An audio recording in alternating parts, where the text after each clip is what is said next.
ধন্যবাদ।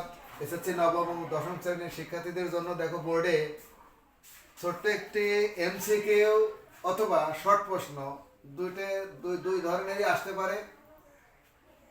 cot 3a equal 1/√3 হলে a equal কত?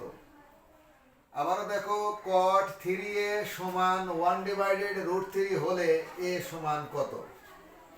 অর্থাৎ এই মানটাকে 1/√3 আর এইটা এই 3a এটাকে মনে করতে হবে থেটা, পুরা 3aটাকে মনে করবো আমরা থেটা।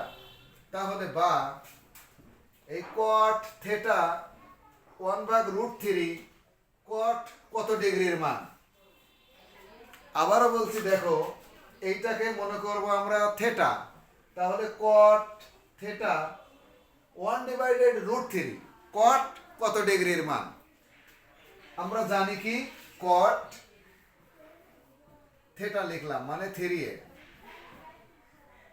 ইকুয়াল এটা cot 60 ডিগ্রির মান, তাহলে কিন্তু লিখে দিলাম cot 60 ডিগ্রি। তাহলে উভয় পক্ষের cot cot উঠে যায়, তাহলে 3a ইকুয়াল 60 ডিগ্রি। সুতরাং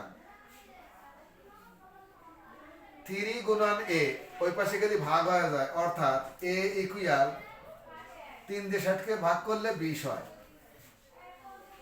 20 ডিগ্রি। এইটা কিন্তু আনসার। ধন্যবাদ।